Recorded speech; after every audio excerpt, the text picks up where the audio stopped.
Hello friends, അസ്സാം വലൈക്കും. അപ്പോൾ ഞാൻ അടിപൊളി ഡിന്നർ കാണിച്ചു തരട്ടെ. ഒരു കപ്പ് ഗോതമ്പ് മാവ് ഉപ്പിട്ട് കലക്കിയിട്ട് ഞാൻ അത് ദോശക്കല്ലിൽ പരത്തി കൊടുത്തിട്ടുണ്ട് കേട്ടോ. അതിലേക്ക് സവാള കട്ട് ചെയ്തതാണ് കേട്ടോ ഇട്ട് കൊടുക്കുന്നത്. പിന്നെ ഇതാ കുറച്ച് ക്യാരറ്റ് കട്ട് ചെയ്തത്. അപ്പോൾ ഈ ക്യാരറ്റും സവോളയും അല്ലാണ്ട് ഒരു ഐറ്റം കൂടി ഞാൻ കാണിക്കാം കേട്ടോ. ഇതാ കുറച്ച് തേങ്ങ. ഈ തേങ്ങയും കൂടി ഇടുമ്പോഴാണ് ഇതിൻ്റെ സൂപ്പർ ടേസ്റ്റ് വരുന്നത്. നല്ല ടേസ്റ്റാണ് കേട്ടോ. പിന്നെ കുറച്ച് ഇതാ ഓയിൽ ഇട്ട് കൊടുക്കാം. അപ്പോൾ ഓയിലില്ല എന്നുണ്ടെങ്കിൽ നെയ്യ് ഇട്ട് കൊടുത്താലും മതി കേട്ടോ. ഓയിലും നെയ്യും ഇതിന് ടേസ്റ്റ് വരുത്തും കേട്ടോ. നെയ്യ് ഒന്നും കൂടി ടേസ്റ്റ് ആയിരിക്കും ഓയിലിനേക്കാളും. അതായിട്ടുണ്ട് കേട്ടോ. അപ്പോൾ അതെടുത്ത് മാറ്റിയിട്ടുണ്ട്. അപ്പോൾ തീ ഒന്ന് സിമ്മിൽ വെച്ചോളിയും. കുറച്ച് കട്ടി കൂടുതലല്ലേ, അപ്പോൾ കുറച്ച് സിമ്മിൽ വെച്ചിട്ട് ഉണ്ടാക്കണം. അപ്പോൾ ഞാൻ ഗോതമ്പ് ഊത്തപ്പം ഉണ്ടാക്കി കാണിക്കണേ. നിങ്ങൾ അരിമാവിലുള്ള ഊത്തപ്പം കഴിച്ചിട്ടുണ്ടാവും, ഗോതമ്പ് പൊടിയിലുള്ള ഊത്തപ്പം കഴിച്ചിട്ടില്ലല്ലോ. അപ്പോൾ രാത്രിക്കൊക്കെ കഴിക്കാൻ പറ്റിയ ഹെൽത്തി ആയിട്ടുള്ള ഒരു ഡിന്നറാണ്.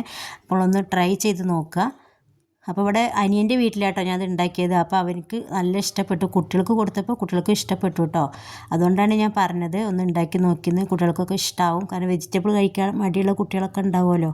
അപ്പോൾ അവർക്ക് ഇങ്ങനെ ഉണ്ടാക്കി കൊടുത്താൽ മതി, കഴിച്ചോളും. ടേസ്റ്റ് ഉണ്ടായിരുന്നു കേട്ടോ. അപ്പോൾ എല്ലാവരും എൻ്റെ ചാനൽ ഒന്ന് കണ്ടുകൊണ്ടിരിക്കുമ്പോൾ ഒന്ന് ലൈക്ക് ചെയ്യണേ. ലൈക്ക് ചെയ്യാൻ ഒരുപാട് പേര് മറക്കുന്നുണ്ട്. അപ്പോൾ ലൈക്കും സബ്സ്ക്രൈബും ചെയ്യുക.